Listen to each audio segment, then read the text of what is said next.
The Federal Reserve Chairman Jerome Powell had underscored the U.S. economy's ongoing weakness on Tuesday in remarks that suggested that the Fed sees no need to alter the ultra low interest rate policies anytime soon.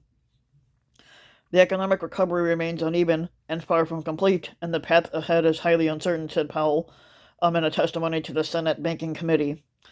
But Powell's comments are in contrast to the increasing optimism among many analysts that the economy will grow rapidly later this year.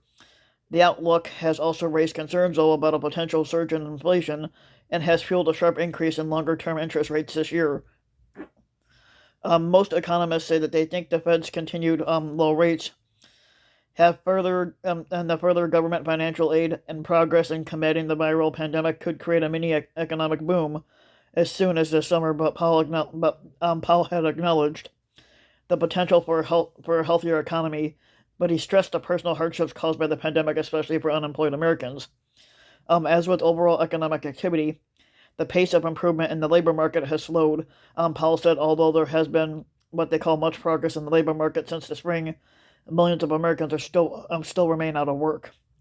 But Powell's focus on the economy's challenges reflects his reluctance to send any signal that the Fed is considering pulling back on its efforts to boost economic growth and hiring.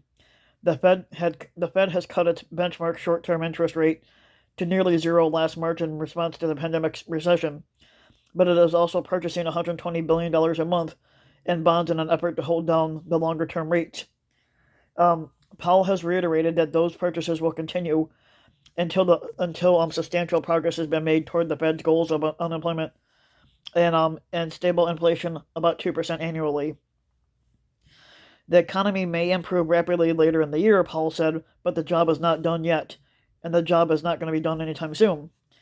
But Powell had also downplayed concerns about the rising long-term interest rates and potentially higher inflation, which some analysts worry will result from a burst of spending and growth that the pandemic is brought under control later this year. The Fed chair also refused to endorse or condemn President Biden's $1.9 trillion economic relief rescue package, which is beginning to make its way through Congress, when asked by Senator John Kennedy, who's a Republican from Louisiana, if he would be cool with Congress approving or voting down Biden's proposal. Powell said, by either being cool or uncool, I would have to be expressing an opinion, which I'm not doing.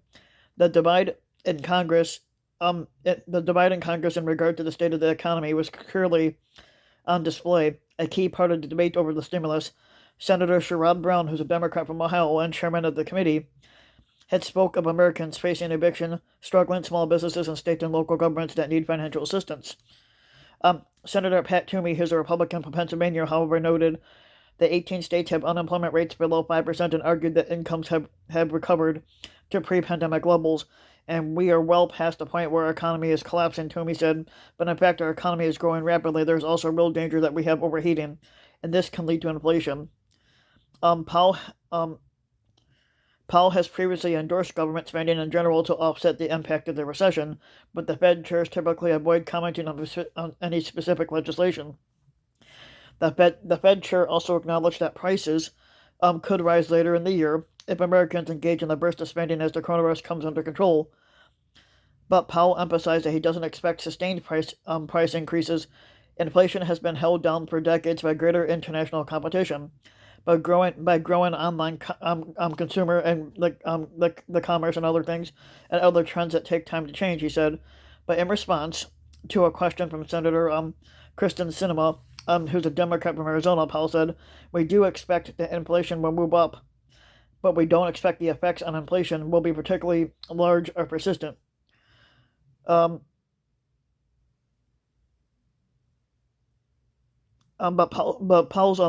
Powell's remarks to the Banking Committee are coming on the first of 2 days of the semi-annual testimony to Congress that is required by law. On Wednesday, he would testify to the House Financial Services Committee. His testimony comes as the economy is showing gradual improvement in certain key areas, with the manufacturing and retail sales are rebounding despite the stagnant job market. But still, the steady rise in interest rates has unsettled the stock market. But on Monday, the tech-heavy Nasdaq index tumbled a steep 2.5% as the yield on the 10-year Treasury market notes had surged to nearly 1.37% at the start of the year. The 10-year yield was below 1%, and Powell had attributed the increase to optimism about a potential acceleration in growth. In a way, it's a statement of confidence on the part of markets that we have a robust recovery, Powell said. But in response to a question from Toomey, Powell acknowledged that there is certainly a link between the Fed's low interest rate policies and rapid price increases for stocks, homes, and some commodities. But he also attributed much of the price gains that have occurred to rising optimism. But for now, the interest rates remain, by historical standards, exceedingly low. As recently as the fall of 2018, for example, the 10-year yield had topped 3%, but for the past year, the economy and the markets have drawn strength from near record low borrowing rates. Many analysts are bullish about the prospects for this year. But on Monday, Michelle Meyer, an economist at the Bank of America, had raised her forecast for growth this year to 6.5, and that would be the strongest calendar year economy growth since 1984. Still, the job market remains essentially stalled, with employers adding just an average of just 30,000 jobs a month in the past 3 months, and the economy is about 10 million jobs short of its pre-pandemic level.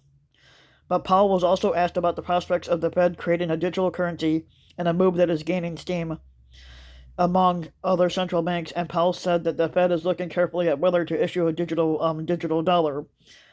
But the Fed governor, Lyle Brainerd, had said last year that the central bank has conducted in full house experiments on a digital currency as a complement to cash.